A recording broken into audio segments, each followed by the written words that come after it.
네, 안녕하십니까. 오늘은 슈퍼커브 110 공회전 RPM 시스템에 관한 얘기를 해보겠습니다.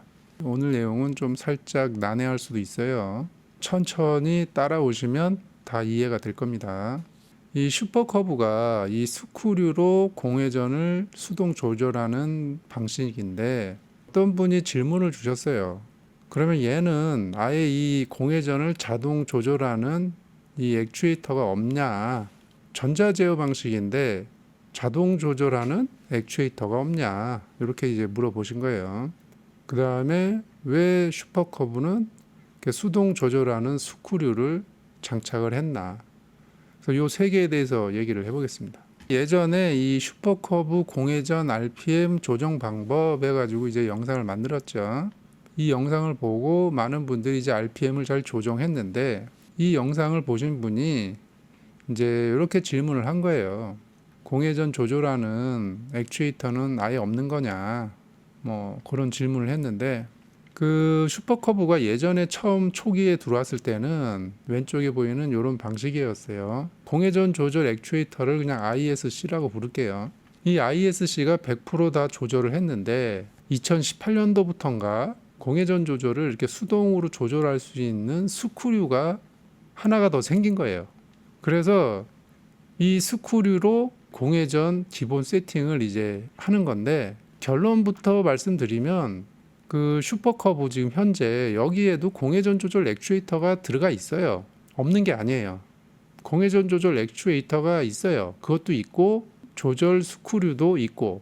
자, 요거를 이제 좀 확대한 건데 요것도 이제 방식이 몇 가지가 있는데 기본적으로 여기에 보면 요게 이제 공회전 조절하는 스크류고 요게 공회전 조절 액추에이터예요. 요거는 솔레노이드 방식도 있고 스텝모터 방식도 있어요. 지금 그 두 개의 차이가 뭐냐 이런 거 설명은 뭐 예전에 제가 중급 과정에서 한 게 있으니까 그걸 보시면 되고, 그러면 여기서 좀 궁금증이 많이 들 거예요. 여기 공회전 조절 액추에이터가 있는데 이 스크류를 만들어서 공회전을 조절할 수 있게 만들었을까? 이렇게 만든 이유가 있어요. 이게 뭐냐 하면 기본적으로 필요한 공회전의 공기량, 그 1차 기본 공기량을 이 스크류로 결정을 하는 거예요. 이 액추에이터는 온도라든가 RPM에 따른 미세 보정을 하는 거예요. 일반적인 전자제어 PCX뿐만이 아니고 뭐 MX도 그렇고 뭐 다른 오토바이도 그렇고 이 ISC 여기에서 100% 공회전 제어를 해요.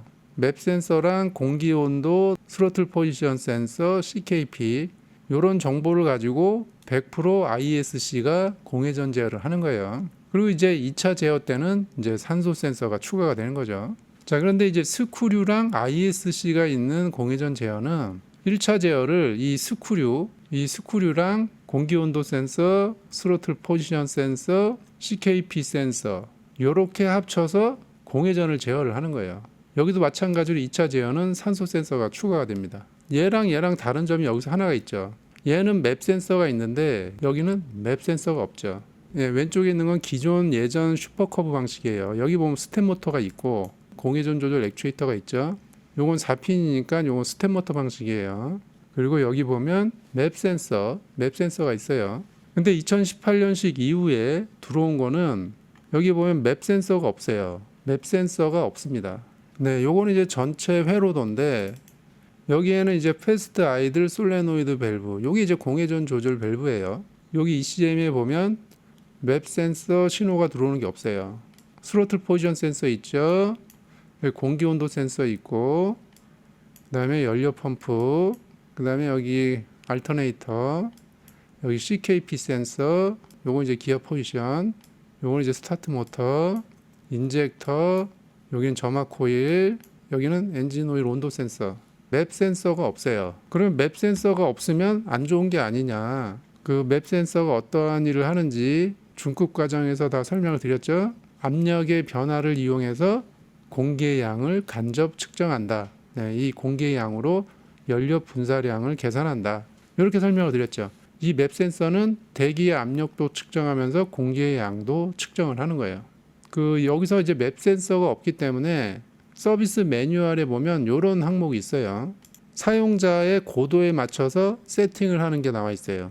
모드 2는 해발 고도 2km에서 2.5km, 모드 4는 3.5km 이상. 이 슈퍼커브라는 모델은 글로벌 모델이라서 뭐 사막, 아프리카, 뭐 고산지대부터 해서 자연 환경이 좀 험한 지역에서도 이 오토바이를 타고 다녀야 되기 때문에 고도에 따른 세팅법도 나와 있어요.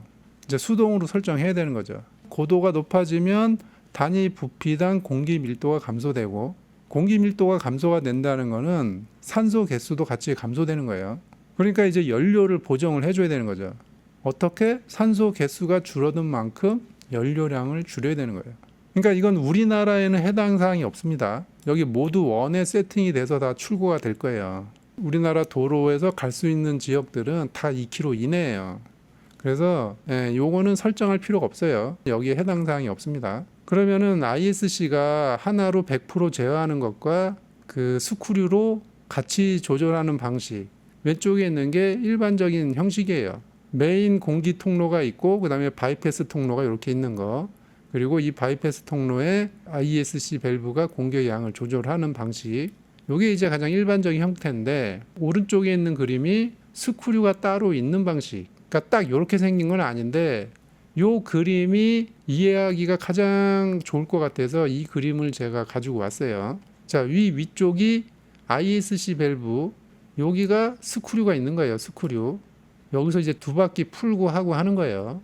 그러니까 여기에서 기본 공기량을 세팅을 하고 미세 조종은 여기 ISC 밸브에서 조정을 하는 거예요. 이쪽으로. 요게 이제 슈퍼커브에서 사용되는 형식이에요. 혼다는 여기다가 이 스크류를 달았느냐. 우선 첫 번째는 이거예요. 전자제어를 단순화하기 위해서. 맵 센서가 하나가 빠지면 전자제어가 훨씬 단순해집니다. 그리고 뭐 혼다 입장에서는 맵 센서의 그 부품값이 또 절약이 되는 거죠. 만약에 그 환경이 안 좋은 곳, 우리나라 기준이 아니고 요거는 이제 전 세계용이니까 극악 환경에서 맵 센서가 고장이 나면 움직일 수가 없겠죠. 그래서 얘를 빼버리고 스크류로 만들어 버린 거예요. 그러니까 환경이 좋지 않은 곳에 대응하기 위해서. 말 그대로 여기 그 공회전 조절 밸브, 여기 ISC, 얘가 고장이 나도 시동이 걸립니다. 얘는 이쪽으로 바이패스가 되기 때문에 ISC가 고장이 나도 움직일 수가 있어요. 근데 일반적인 전자제어에서 만약에 맵 센서 ISC가 고장이 나면 시동 걸기가 좋지가 않아요. 글로벌용으로 판매되는 슈퍼커브는 이런 스크류 혼합 방식을 사용을 합니다. 이게 웨이브 110, 동남아에서 많이 팔리는 거, 그 다음에 CRF 110, 이거 완전히 오프로드용이거든요. 지금 슈퍼커브, 기타, 뭐 다른 모델들도 많아요. 사용되는 환경이 한 가지로 정해져 있으면 어느 정도 예상을 하는데, 이 글로벌용은 예상을 할 수가 없잖아요. 고산지대에서 탈 수도 있고 사막에서도 탈 수도 있고 습도가 높은 데서 탈 수도 있고, 그러니까 환경 자체가 그 범위가 넓기 때문에 스크류로 조절을 해서 전자제어를 최대한 단순화시켰다, 이렇게 보시면 되는 거예요. 그런데 여기에서도 마찬가지로 일장일단이 있는 게 좀 단점도 있어요. 이 공회전의 그 기본 공기량을 이 스크류가 결정을 하기 때문에 이 기준보다 좀 많이 변경을 하게 되면 좀 문제가 생길 수도 있죠. ISC가 커버하는 범위를 넘어서면 불안정해지겠죠. 그리고 이 스크류 내부의 통로에 이제 기름때나 먼지가 쌓이게 되면 이 스크류를 조절을 해도 좀 뭔가 맞지 않는 그런 문제가 좀 생길 수 있고, 근데 요거는 여기에 기름때가 낄 정도면 ISC로 가는 이 통로, 여기에도 기름때가 껴요. 먼지가. 그래서 얘 같은 경우는 공회전이 좀 불안정하면 두 바퀴가 기준이기 때문에 두 바퀴에서 살짝만 움직여 보고 조절을 하고 증상이 잡히지 않으면 다시 두 바퀴로 돌려놓고 다른 데가 원인이 있다고 생각하고 점검을 해야 됩니다. 청소를 하든지, 이 스크류 빼고 여기다가 그 파츠 클리너 그거 뿌리면 여기 깨끗이 청소가 되거든요. 기름때 뭐 카본 이런 걸 이렇게 제거를 하면 이제 다시 정상으로 돌아오는 거죠. 기준보다 많이 변경을 하면 안 된다. 요 정도만 좀 주의를 하면 됩니다. 지금까지는 어떤 기술적인 부분 이런 거를 설명을 드렸고, 여기서 이제 저의 생각을 좀 덧붙이자면, 한국 같은 경우는 도로가 좋잖아요. 비포장 도로도 별로 없고 도로 환경이 나쁘지가 않아요. 굳이 한국은 이 스크류 방식을 안 해도 문제가 될 만한 이런 환경이 아니다. 도로 환경이 좋기 때문에 그 일본 내수형을 수입하면 어떨까, 좀 이런 생각이 좀 들어요. 요게 지금 우리나라에 들어오는 방식이고, 지금 요게 일본 내수형에 들어가는 형식이거든요. 요게 들어오면 좋을 것 같은데 문제는 또 이거예요. 일본 내수형을 가져오면 가격이 올라갑니다. 그럴 수밖에 없죠. 일본에서 생산하는데. 그리고 이제 부품값도 상승이 되고, 슈퍼커브는 저렴하게 타는 생활용인데 얘가 가격이 비싸지면 이제 소비자가 살 수 있느냐, 가격 문제 때문에 동남아에서 생산되는 글로벌 모델을 가져오는 게 아닌가, 그런 생각이 듭니다. 그러니까 개인적으로는 내수용이 들어오면 좋을 것 같은데 이 현실적인 이 가격 부분, 이 가격이 상승될 수밖에 없어서 요거에 조금 그 딜레마가 있지 않나, 이런 생각이 좀 듭니다. 자, 오늘은 이제 슈퍼커브 110 공회전 RPM 시스템에 대해서 좀 설명을 해봤는데, 요거 이제 기술적인 부분이기 때문에 조금 난해할 수도 있어요. 그래도 정확하게는 설명을 해드려야 되니까. 슈퍼커브 타시는 분들은 얘가 이런 특성이 있으니까 요거를 잘 파악하시고 이해하시면 관리하는데 그렇게 큰 어려움은 없을 겁니다. 자, 오늘은 여기까지 하겠습니다.